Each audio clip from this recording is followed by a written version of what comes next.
Hi everyone, welcome back to my channel. I have a question for you कि क्या आपको लगता है कि भारत एक और बड़े इकोनॉमिक क्राइसिस की तरफ बढ़ रहा है? अगर आपको लगता है कि ऐसा ही है तो I just want to know कि इस समय भारत को क्या करना चाहिए, कौन कौन से ऐसे मेजर्स है कि हमें लेने चाहिए जिससे हम इस आर्थिक क्राइसिस से, इस इकोनॉमिक क्राइसिस से बाहर आ सके या फिर इसको हम अच्छे से टैकल कर पाए।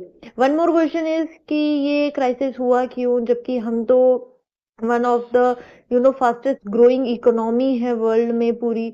तो ऐसा क्या हुआ कि आज हमारे साथ ऐसी प्रॉब्लम्स चल रही है? तो लेट्स डिस्कस इट। ठीक है, सबसे पहले बात ये है कि ये इसका जो स्टार्टिंग पॉइंट है वो क्या है, कि ये जो क्राइसिस है, ये जो अभी हमें इकोनॉमिक क्राइसिस आ रहे हैं, इनका स्टार्टिंग पॉइंट क्या है? तो पॉइंट ये है कि पिछले 75 डेज से स्ट्रेट ऑफ हॉर्मोज में जो हलचल है उसने पूरी दुनिया की नींद उड़ा दी है। ठीक है, भारत का एक कार्गो शिप ड्रोन अटैक में डूब चुका है। ठीक है, वहां पे जो बिकॉज क्यों डूबा है, क्योंकि ओमान के पास क्या है, हमले में जो ओमान के पास ड्रोन हमला हुआ था उसमें भारतीय कार्गो शिप को डुबाया गया है। ठीक है, ये केवल दो देशों का युद्ध नहीं है, ये ग्लोबल सप्लाई चेन का चौक पॉइंट है। यानी कि ये जो स्ट्रेट ऑफ हॉर्मोज, ये जो पॉइंट है, ये मैं बताती हूँ, ये जो पॉइंट है ये बहुत ही ज्यादा क्रूशियल पॉइंट है, not for only two countries but सबके लिए। बिकॉज इसी जगह से क्या है कि हमारा जो तेल है वो आता है।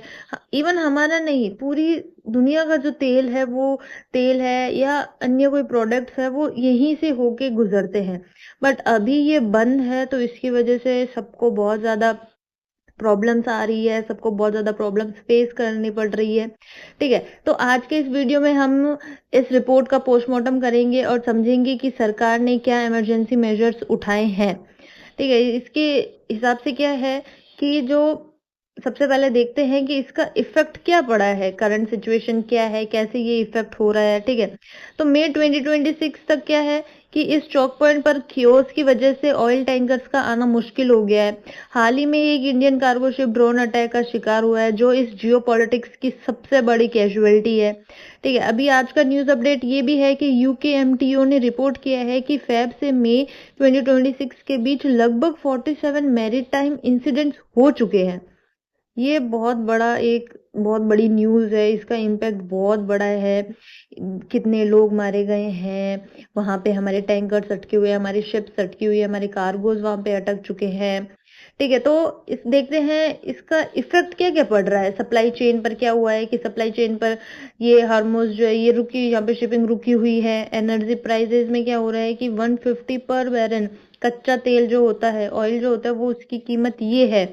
इसकी वजह से क्या हो रहा है कि जब ये रुका हुआ है तो इसकी वजह से जो कार्गोज, वहां शिप्स जो वहां से लेके आते हैं, रास्ते, समुद्री रास्ते से या सड़क से जो लेके आते हैं, उनका जो आना जाना ट्रांसपोर्टेशन कॉस्ट वो बढ़ गई है। इसकी वजह से क्या हुआ है, मिडिल क्लास फैमिली पर क्या इफेक्ट पड़ा है कि जो ये दूध, ब्रेड और इम्पोर्टेंट जो चीजें होती हैं, इनकी दामें बढ़ चुकी है। ठीक है, फिर क्या है कि अगर हम महंगाई महंगाई को देखें कि होलसेल पे क्या असर पड़ा है और रिटेल पे क्या असर पड़ा है। तो देखो, भारत में होलसेल इन्फ्लेशन 8.3 पर पहुंच गई है, और जो कि मतलब कि 3.5 सालों का सबसे बड़ा उछाल है। और जो रिटेल पर है वो लेस देन 4% है। इट मीन्स कि ये मतलब हमारे जो नियंत्रण नियंत्रण में है। यानी कि रिजर्व बैंक ऑफ इंडिया ने बोला है कि अगर रिटेल हमारा 4% से कम है तो उसको हम मतलब कि ऐसे नहीं बोल सकते हैं कि बहुत ज्यादा पैनिक करने वाली सिचुएशन है। ठीक है, थोड़ी बहुत है, बट इसको हम मतलब हमारे नियंत्रण सीमा के अंदर है। ठीक है, फिर अगर हम देखें तो ये देखो, रूपी गिर चुका है, बहुत तेजी से गिर रहा है। रूपी का रिकॉर्ड 95 पर पहुंच चुका है, और यदि अगर तेल 150 पर बैरल होता है तो ये 100 के करीब जा सकता है। और विदेशी फॉरेन आउटफ्लो की बात करें तो निवेशकों को जो पैसा निकालना एक ओवरप्लेड डर है। यानी कि उनको ऐसा लग रहा है कि यार पैसे डूब गए, पैसे नहीं निकले तो हम क्या करेंगे। ठीक है, अभी इन सब का कॉमन मैन इम्पैक्ट क्या पड़ रहा है कि मदर डेयरी मदर डेयरी ने मिल्क प्राइसेस में 2 रुपए, जो 2 रुपए पर लीटर है, वो महंगा कर दिया अपना दूध। और ये 13 महीनों में पहली बढ़त है जो आने वाली महंगाई का एक इशारा है, ठीक है। और ये जो आपका देख रहे हो ये रूपी वर्सेस डॉलर, ये भी बहुत बड़ा एक आपको फॉर एग्जांपल दे रहा है कि आने वाली सिचुएशन कैसी हो सकती है।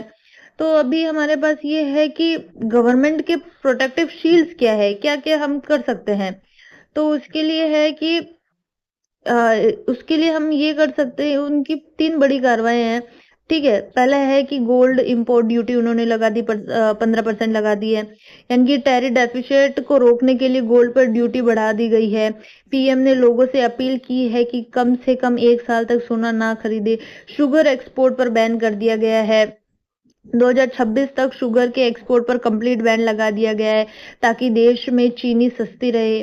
वीवीआईपी फ्यूल कंजर्वेशन हो रहा है। पीएम और होम मिनिस्टर ने अपने मोटर किट्स को सिर्फ 2 गाड़ियों तक सीमित कर दिया है ताकि देश को फ्यूल बचाने का संदेश जाए।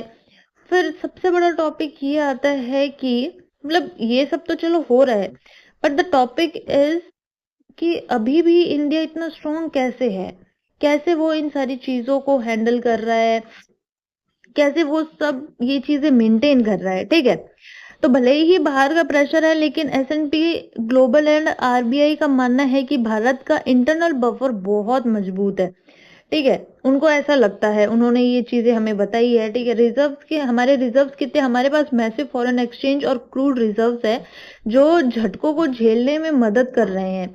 क्रिकेट, अगर हम इस चीज को क्रिकेट एनालॉजी से समझे तो दुनिया के बड़े देशों को हम ओपनर्स मानते हैं और हम भारत को एक मिडल ऑर्डर मानते हैं, ठीक है। तो जो दुनिया के बड़े देश यानी कि ओपनर्स के लड़खड़ा के बाद भारत एक मिडल ऑर्डर बैट्समैन की तरह खड़ा है जो ग्लोबल इकोनॉमी को संभाल रहा है, ठीक है। हम यानी कि जो ओपनर्स थे, टॉप ओपनर्स थे, वो सब लड़खड़ा चुके हैं। उनकी इकोनॉमी, उनकी जो अंदर की क्राइसिस है, इकोनॉमिक क्राइसिस है, वो सब लड़खड़ा चुकी है। But as a middle order, ठीक है, इंडिया जो है वो बहुत ही अभी मतलब कि बहुत अच्छे से इन सब चीजों को हैंडल कर रहा है। अगर कच्चा तेल 150 बैरल तक भी पहुंच जाएगा ना, तब भी भारत दुनिया की सबसे तेजी से बढ़ती अर्थव्यवस्था रहेगी, ऐसा आरबीआई का कहना है, एस&पी का कहना है, ठीक है। तो हम क्या करें, हमें क्या करना चाहिए। सबसे इम्पोर्टेंट है कि एक देश और एक रणनीति होनी चाहिए, यानी कि इंडिया है, एक इंडिया है तो एक इंडिया की पॉलिसी होनी चाहिए। ऐसा नहीं हो कि सब लोग अपनी अलग अलग पॉलिसीज बना रहे हैं, सब लोग। ये ऐसा टाइम है कि इधर जो पॉलिटिकल पार्टीज है उनको साथ चलना चाहिए एक दूसरे के साथ। इस समय उनको ये नहीं देखना चाहिए कि ये हमारे अपोनेंट्स है। ये जो क्राइसिस आ रहा है इसको एज अ चैलेंज लेना चाहिए। तो इसमें क्या करना चाहिए कि यही है कि वीवीआईपी काफिले में कटौती हो, राजनीतिक एकजुटता हो, यानी कि ये जो उदय कोटक की बिग शॉक चेतावनी के बाद जो ऑल पार्टी मीटिंग की मांग रखी गई है। फिर है कि गैर जरूरी विदेशी जो वस्तुएं जैसे नॉन एसेंशियल इंपोर्ट्स है उनकी खरीद पर भारी कटौती हो, ठीक है। तो इसमें हम देखते हैं कि हमारी कंट्रोल में कौन कौन सी चीजें है और हमारे कंट्रोल में कौन कौन सी चीजें नहीं है। यानी कि जो हार्मोस पर विवाद हो रहा है उसको हम कंट्रोल नहीं कर सकते, ठीक है। कच्चे तेल की जो कीमतें बढ़ रही है उसको हम कंट्रोल नहीं कर सकते। जो आउटफ्लो हो रहा है विदेश में हम उसको भी कंट्रोल नहीं कर सकते। But what we can control is कि हम डीजल पेट्रोल की जगह ईवी का उपयोग करें, ठीक है। जो हमारी बाहर की यात्राएं हैं, नॉन एसेंशियल भारत बाहर की यात्राएं हैं उसको कंट्रोल करें, वर्क फ्रॉम होम करें और लर्न फ्रॉम होम हो। यानी कि वर्क फ्रॉम से वर्क फ्रॉम होम नहीं करना है, लर्न भी करना है कि हम इस क्राइसिस को मिलकर कैसे सॉल्व कर सकते हैं, ठीक है। पीएम मोदी का एक ही मंत्र है, वर्क फ्रॉम होम और लर्न फ्रॉम होम। यानी कि ईंधन बचाओ और अपना समय खुद को बेहतर बनाने में लगाओ। यानी कि ये जो 10% कट ऑफ किया गया है एडिबल ऑयल से, आपसे रिक्वेस्ट की गई है, केमिकल फर्टिलाइजर्स को यूज नहीं करना, ये आपसे रिक्वेस्ट की गई है और हमें इन चीजों पे ध्यान देना चाहिए, ठीक है। दोस्तों इम्पोर्टेंट चीज ये है कि नेशन अबव ऑल है, हमारा ये मंत्र होना चाहिए। ये एक स्ट्रेस टेस्ट है जो भारत मतलब, और भारत इससे निकल जाएगा, ये हमें उम्मीद है। और भारत कब निकलेगा, जब हम एक दूसरे को सपोर्ट करेंगे, ठीक है। अपना कुछ परसेंट अपनी जो जैसे कि हम पैदल चलते हैं, ठीक है, पैदल चलना 10% कम करना है एडिबल ऑयल पर। तो द माई क्वेश्चन इज, आपको क्या लगता है, क्या हम गोल्ड की खरीदारी को रोक देनी चाहिए? मतलब कि ऐसा होता है कि अभी शादियाँ हैं, तो बहुत सारा सोना खरीदा जाता है, बट इस चीज़ को रोकने के लिए गोल्ड इम्पोर्ट ड्यूटी भी लगाई गई है, 15%, सिल्वर पे 6% लगाई गई है। तो हम अपना कंट्रीब्यूशन क्या दे सकते हैं कि हम गोल्ड ना खरीदें, शादियों को पोस्टपोन कर दें, ठीक है?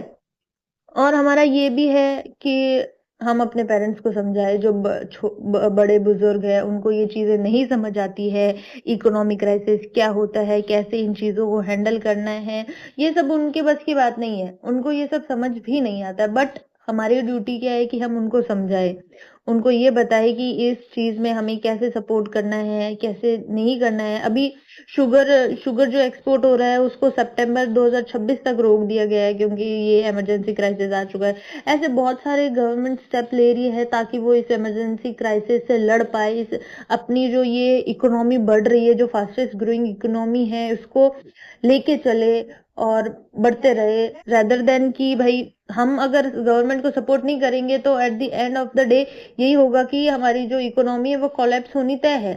गवर्नमेंट हमें रास्ते बता सकती है, but what is our duty कि हम उस रास्तों पर चले, सपोर्ट करें और अपना कुछ कंट्रीब्यूशन दे, ठीक है? इन आज की जो पीडीएफ है, आज का जो वीडियो है, इसमें ऐसी बहुत सारी चीजें हैं जो जो आज डेली करंट वो एग्जाम्स होते हैं, वनडे एग्जाम्स होते हैं, उनमें पूछे जाते हैं। जैसे कि एसएससी, बैंकिंग, इन रेलवे में, इन सब में ये पूछा जाता है। जैसे ये पूछ लेंगे होलसेल रेट कितनी परसेंट हो गई है, रिटेल प्राइस क्या हो गई, रिटेल परसेंट क्या हो गया है। और फिर आपसे ये पूछ सकते हैं कि जो मदर अमूल और मदर डेयरी ने हैं अपने जो कितने पर लीटर पैसे बढ़ा दिए गए हैं, तो 2 रुपए बढ़ा दिए गए हैं, कितनी इम्पोर्ट ड्यूटी लगाई गई है गोल्ड एंड सिल्वर पर। तो ये जो छोटी छोटी चीजें हैं, जो ये मैं आपको इस वीडियो में बताती हूँ हर रोज, इनको प्लीज नोट डाउन करते जाइए, बिकॉज जो हमारे वनडे एग्जाम्स होते हैं उनमें ये करंट अफेयर्स में बहुत ज्यादा पूछे जाते हैं। ये सारी इंपॉर्टेंट चीजें हैं, आपको ये ध्यान रहना चाहिए कि अभी जो लोएस्ट प्राइस, जहां पर लोएस्ट गिर चुका है, हमारा पैसा 95 पर पहुंच चुका है, इनको याद रखना है आपको। और ये सारी चीजें हैं जो आप सबको मतलब कि ध्यान रखनी है, इनको नोट डाउन करना है और समझते भी जाना है, सिर्फ नोट डाउन नहीं करना है, इनको समझना भी है कि इनका इम्पैक्ट हमारे इकोनॉमी पर क्या पड़ेगा, कैसे हमारी सरकार इनको हैंडल करेगी, ठीक है? अपनी राय जरूर कमेंट सेक्शन में बताएं, वीडियो को लाइक करें और चैनल को सब्सक्राइब करना ना भूलें। Thank you so much. जय हिंद।